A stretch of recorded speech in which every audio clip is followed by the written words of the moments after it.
Contraloría General de la República.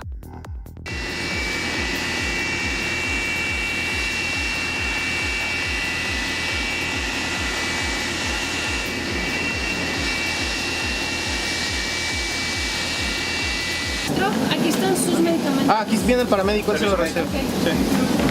Gracias. Trae también, me están diciendo que trae también un inhalador.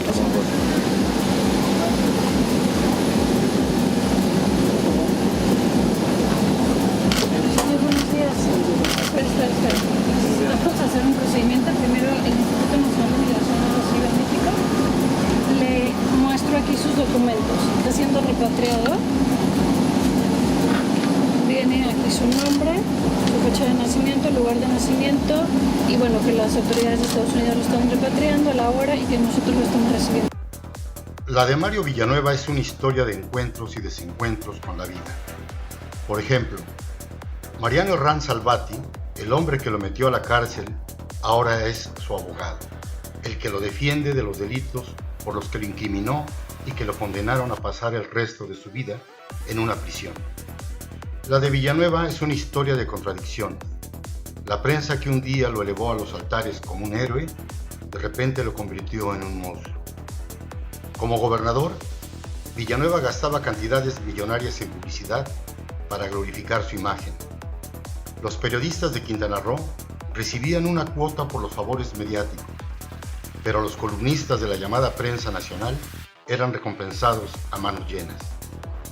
Era el Mario simpático, sin defectos, el prohombre que se daba el lujo de utilizar los aviones del gobierno para sus fiestas.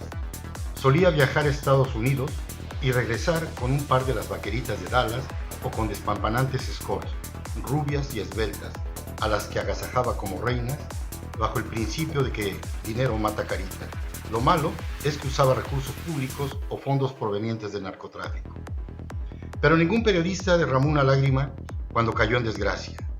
No así mucha gente del pueblo que veía a Mario Villanueva como un Robin Hood. El día que lo atraparon, después de permanecer 2 años prófugo de la justicia y de no presentarse a la entrega de poderes a su sucesor, se transportaba a bordo de una camioneta de un ex policía judicial, Manuel Chaján Rejón. Cuando lo detuvieron, el PRI había dejado de ser el partido invencible. Los priistas, por primera vez en 70 años, sentían lo que era estar en la oposición. A Los Pinos llegaba un aprendiz de político que había emergido de un cargo directivo en la Coca-Cola y que, como muchos mexicanos, estaba harto de las atrocidades de los priistas, una clase política que desde el origen del partido tricolor se enriquecieron desde sus cargos en el gobierno. Y resultó que el héroe de la transición que había sacado a patadas al PRI de Los Pinos resultó ser un fanfarrón, Vicente Fox. El propio Mario Villanueva era uno de esos políticos priistas que se formó desde los sótanos del poder, como muchos de los líderes naturales que constituían las llamadas fuerzas vivas del PRI. De origen humilde, Mario era muy popular en Chetumal.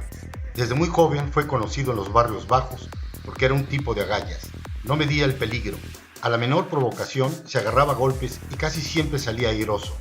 Incluso, cuando cayó en desgracia, unos músicos del pueblo le compusieron un corrido donde narraba sus épicas batallas, como aquella donde un día en medio de una borrachera se agarró a golpes con 18 policías. Es buen tipo, se apellida Villanueva. Me han contado que es valiente y no le teme ni al diablo, nomás le pelan los dientes, el diablo corre asustado.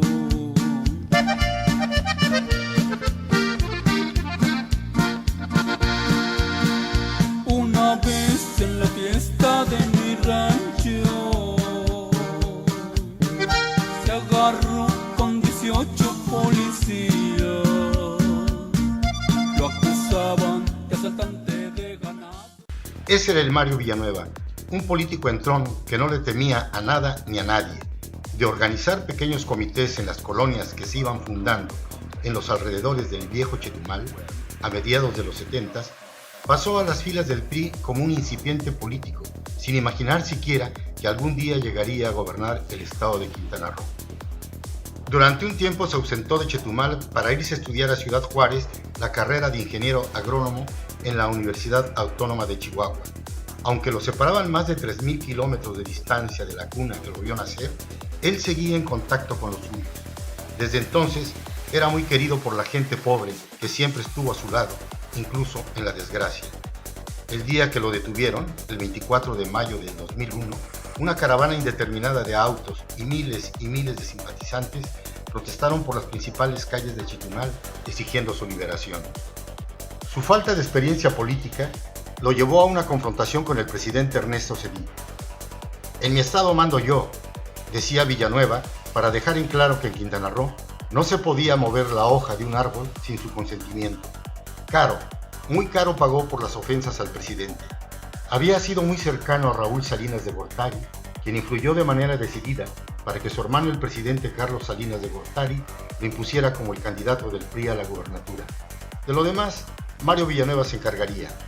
Con una enorme popularidad a cuestas, fue el gobernador que con mayores niveles de votos arribó al poder. La vida de Mario Villanueva estuvo marcada por la falta de afectos y carencias. Tuvo una infancia de golpes y pobreza. Vivió en uno de los barrios más pobres de Chetumal, conocido como Las Casitas. De baja estatura y complexión delgada, desde pequeño tenía una voz quebrada por causa de una semiparálisis en su rostro. Su padre, Ernesto Villanueva Martínez, era un hombre de mal carácter, severo y nada cariñoso con sus hijos. Cuando bebía se transformaba y propinaba constantes golpizas a Mario y a sus hermanos.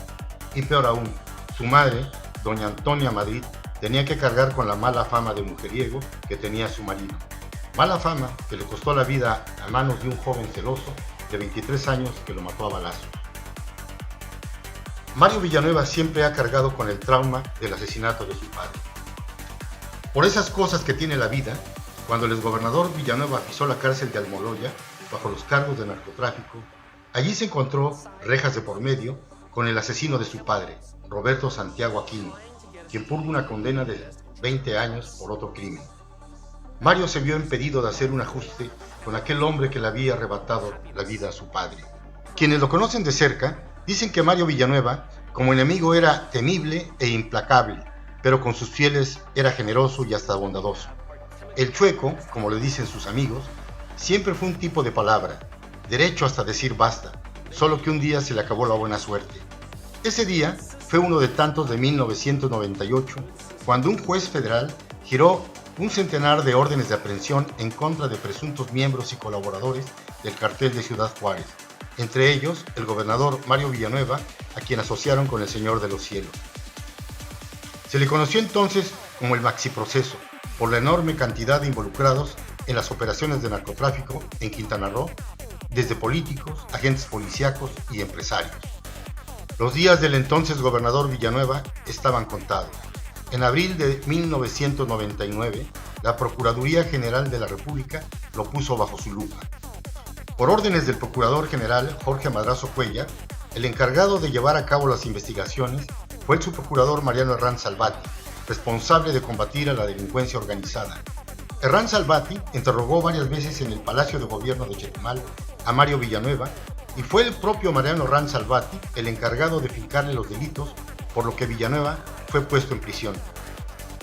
Pero en esas vueltas que da la vida, después de 15 años en diferentes prisiones de México y Estados Unidos, y tras su repatriación en enero de 2017 para seguir con el proceso en su contra por otros 22 años en prisión, el encargado de defender ahora a Mario Villanueva es el propio Mariano Herrán Salvati, incurriendo así en una contradicción y una aberración jurídica.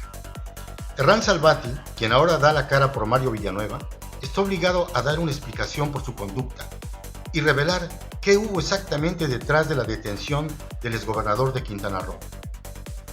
Villanueva fue procesado por dar facilidades para el transporte de droga de Colombia a Estados Unidos a través de Quintana Roo, cobrando presuntamente $500,000 por cada cargamento. Villanueva siempre negó los cargos. Ante las pruebas encontradas por la PGR, 2 días antes de entregar el cargo de gobernador a su sucesor Joaquín Hendrix Díaz, el 5 de abril de 1999, Mario Villanueva desapareció. Permaneció prófugo de la justicia 2 años, hasta que finalmente fue capturado el 24 de mayo de 2001 en Cancún. Inicialmente, un juez lo sentenció en 2008 a 36 años con 9 meses de prisión. El 8 de mayo del 2010 salió de la cárcel mexicana para ser entregado en el aeropuerto de Toluca a la justicia estadounidense en un proceso de extradición ordenado por el juez Víctor Marrero de la Corte del Segundo Distrito Sur de Nueva York, para cumplir una condena de 131 meses, pero la condena se redujo por su buen comportamiento, saliendo de la prisión de Lexington, Kentucky, en enero de 2017, tras ser sentenciado por los delitos de narcotráfico y lavado de dinero. Acabado políticamente y enfermo, Mario Villanueva tiene pendiente una sentencia condenatoria de 22 años de cárcel emitida en segunda instancia dentro del proceso penal 101/2003 del Juzgado Tercero de Distrito de Procesos Penales Federales en el Estado de México por la comisión de los delitos contra la salud y lavado de dinero, en la modalidad de colaborar al fomento para posibilitar la ejecución de ilícitos de esta índole, siendo calificado por cometerlo un servidor público encargado de prevenirlos y denunciarlos. Mario Villanueva apela a pasar el resto de su condena en prisión domiciliaria, pero tan mala suerte tiene que llegó en un mal momento, cuando Quintana Roo se encuentra en medio de una feroz disputa de grupos antagónicos del narcotráfico. Si Villanueva cumple con los requisitos para obtener este beneficio, la única instalación federal que podría proporcionar atención médica especializada es el Centro Federal de Readaptación Psicosocial, que como su nombre lo indica, es exclusivamente para presos con enfermedades mentales y culminaría su pena casi a los 91 años de edad. Otra salida podría ser el perdón del Poder Judicial, claro, siempre y cuando se negociara en su favor una amnistía política, por voluntad o complicidad del Poder Ejecutivo. Lo malo para Villanueva es saber qué tanto podrá contar con el respaldo de Enrique Peña Nieto, porque de atenerse a los resultados de la elección de 2018, nadie garantiza que el PRI se mantenga en los pinos. Pero no todo es malo para Villanueva. El narcotraficante Ernesto Fonseca Carrillo, Don Neto, salió de la cárcel a los 86 años de edad al terminar su sentencia de 40 años y por motivos de salud. Villanueva ya está viejo y derrotado por la vida. Ya no podrá tomarse un par de caballitos de tequila en el restaurante Cenote Azul de Bacalar, donde solía pasar momentos de placer, como cuando disfrutaba ejerciendo el poder con puños de acero y guantes de seda.